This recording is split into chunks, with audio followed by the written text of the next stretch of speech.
quickly. Yeah. Donc il t'a remis un billet, c'est ça? C'est ton passe pour Ça, c'est mon ticket pour ce soir. Film en compétition. Porte 1. There we go. C'est touchant surtout parce que c'est une première mondiale et surtout d'avoir une invitation du metteur en scène, du filmmaker lui-même, je ne sais pas comment on dit en français, mais bref.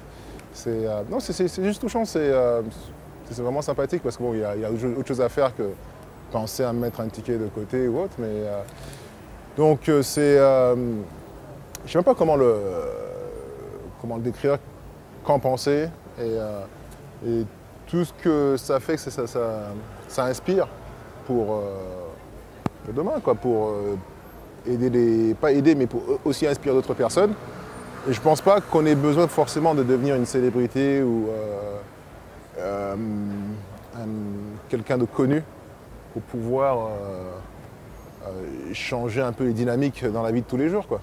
C'est surtout ça, hein. Ah ouais, donc après, l'objectif, c'est d'inspirer les autres, quoi. C'est pas... il a eu sa carrière, il est venu pour faire ce qu'il avait à faire, et nous, on s'inspire de tout un chacun. On peut s'inspirer de célébrités, on peut s'inspirer de la jeune mère de famille seule à élever ses enfants. Donc il y a pas mal de personnes qui peuvent nous inspirer. Et je dirais aussi à beaucoup de jeunes, il ne faut pas tout le temps se focaliser sur ce que les médias déterminent comme étant des célébrités pour suivre leur exemple, quoi. C'est surtout ça. Donc j'espère que mon expérience de la vie va inspirer d'autres personnes. Et le plus important, c'est juste de garder les pieds sur terre, de ne pas jamais changer qui vous êtes non plus.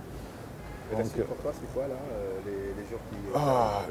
Je pense que juste profiter un peu de, tu vois, de cette belle vue là, la French Riviera, faire des tweets, aller courir le matin et commencer à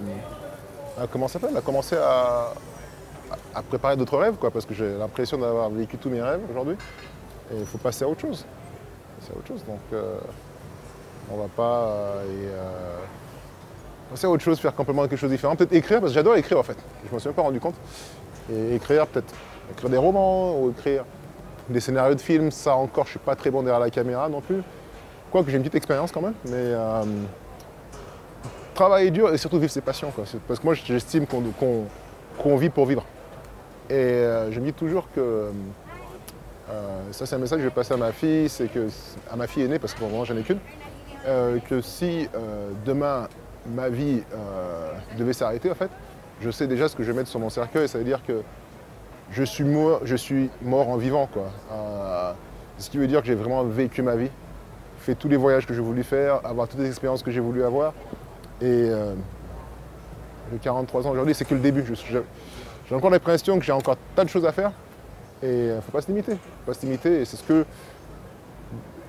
je veux que je partage avec les autres, c'est que la vie est faite pour être vécue. Donc ne vous limitez pas par votre couleur, par combien vous avez dans votre compte bancaire.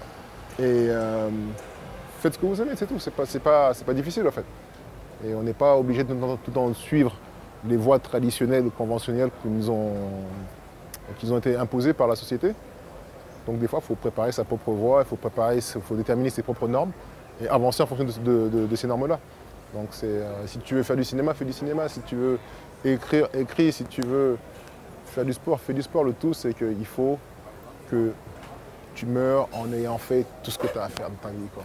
Et le plus important, ce que je dirais toujours, c'est que la meilleure façon d'apprécier la vie, c'est chaque matin de savoir qu'on a encore 24 heures. Chaque jour, il faut apprécier ces 24 heures-là, quoi. Voilà.